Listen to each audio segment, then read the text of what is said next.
Hey guys, we have a little kitty here, and someone just brought this cat in. The story was it was hit by a car 2 months ago, and they've had it, and its breathing is kind of messed up. And let's see if we can get him to show us what's going on. He's kind of breathing with his abdomen down here. He's semi-feral too, so he's kind of scared and nervous of us right now. But you can see his abdomen breathing, shrinking in right here as he's breathing, and that is not a normal way to breathe. We are going to anesthetize him and take an x-ray and figure out what's going on. And when we hear that they've been hit by a car, we always think that they may have a hernia, a diaphragmatic hernia, where basically their abdominal contents are pushed up in their in their thorax. So we're going to take a little x-ray and figure out what's going on. I put some barium in the cat's esophagus, and barium is a contrast media. It's used for x-rays. It allows you to tell where organs like the stomach, the esophagus, and the intestines are. So we put this down the cat's esophagus, and then we took some x-rays, and the cat has a diaphragmatic hernia. This is the cat laying on its side. The head is going this way, the tail is going this way. These are ribs coming down here, kind of hard to see. The diaphragm is normally right here, and the liver is normally here, and there's intestines and a stomach all back here normally. Right here we have a big meaty organ here, looks much like the liver. This giant white thing is a stomach full of barium. All this white is the barium that we put in there, and it is obviously extending way up into here, meaning that there is a diaphragmatic hernia. Here is the cat laying on its back. This is what we call a ventrodorsal view. Head is up here. These are the front legs up here at the top. And there is a thin line of white coming down here. That's the esophagus with some barium in it. And then the stomach is here, kind of where it should be, but then it comes back up here because there's a big chunk of it in the thoracic cavity. There's a lot of meat right in here. And this all should be lung field right here, like this. This black right here is lung field. This all should be like this. Here's the heart pushed off to the side over here, and the heart should be about this level, but not necessarily pushed way over to the side. There's some more meaty stuff over here, so a lot of junk in there. The diaphragm is a muscle that contracts and expands, and that's what fills your lungs up with air. So a diaphragmatic hernia is basically a hole in your diaphragm. And in cats and dogs, they can be congenital, meaning from birth, but usually they are traumatic, and that's what this one was. We don't really know the history because the current owners only had the cat for 3 weeks. They just know it was hit by a car, and they notice that its breathing is kind of funny and it gets tired very quickly. Whenever it does any exercise like a normal kitten does, this one just seems to get really winded and just lays down and doesn't want to do anything anymore. Obviously, this cat has been alive and doing well for 2 months since the car hit him. But there's a hole there, and at any time, if he jumped or did something to cause a little more physical exertion, he could theoretically put pressure in the abdomen, and that would push more stuff up into the thorax, and anything like that could be potentially fatal. And a cat's diaphragm is usually roughly 5-6 inches across. And this cat had about a 2 to 3 inch rip in its diaphragm. The entire stomach was up there.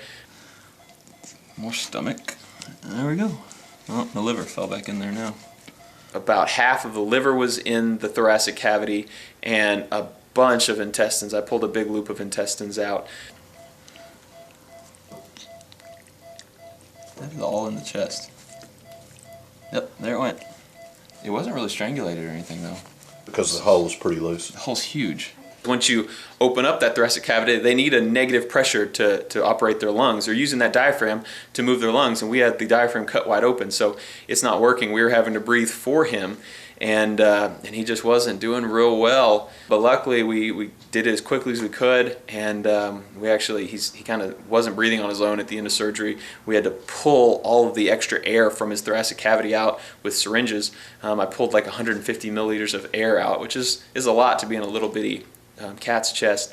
We pulled it all out, and he started breathing on his own, and he's doing fairly well. This is a pretty serious surgery, and the literature, it gives a guarded prognosis, which means not a very good one. And even after the surgery, once they pull through the surgery, they're not out of the woods. They say that up until 24 hours after the surgery, there's still a pretty good chance that they're not going to make it. Once they get to that kind of 24-hour limit and they're still doing pretty well, then the chances are pretty good that they're going to make it. So it's been about 5 hours since the surgery. We've just kind of been watching him, monitoring him this morning. And he is pretty tired. He still has some tranquilizers on board. And he's obviously very sore. Hey, bud.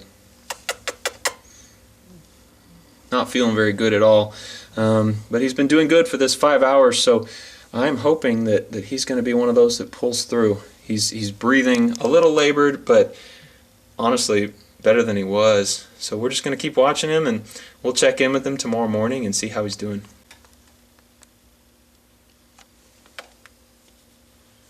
Hey, bud. Good boy. It is about 9 o'clock at night. Just came up here to check on this little kitty. Still doing well, and I mean, it's been like 8.5 hours since we finished surgery, so that's good. Like I said before, once they hit the 24-hour mark, that's when we can be assured that they're gonna do well. So I think since he's still looking pretty good right now, he's got a pretty good chance. So we'll check back tomorrow morning and let you know how he's doing. But I was thankful to see that he's still doing pretty well and seems pretty stable right now. It is 7:45 in the morning, and I am happy to see that our little kitty is doing well. Still has some short, shallow breaths, but if you think about it, his diaphragm is split wide open, and we moved all of his organs around inside, so he probably is very sore. But he's doing good, and he's getting pretty close to the 24-hour mark. We have probably about 4 hours to go before we can say that he's got a pretty good chance. So, doing well. I'm pretty hopeful now. Here's Tom 2 weeks after surgery. Let's see if we can see his breathing. Can't really see it, which is good. That means it's normal. He's not labored anymore. All healed up. He's been doing good at home. Seems to be feeling great. I'm going to pull his staples out today. He's got staples all in that incision line. And let's see how well it all healed up. Good boy.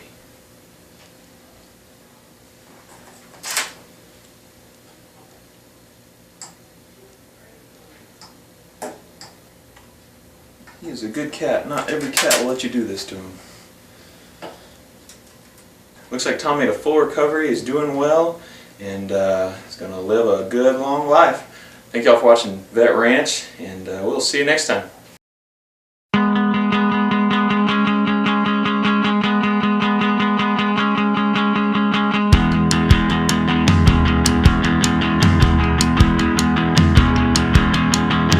Sometimes when you're feeling young and you're feeling tough and you're all caught up, but you don't walk right and you don't talk right, and there ain't nothing wrong with feeling strong. But I know what you're going through.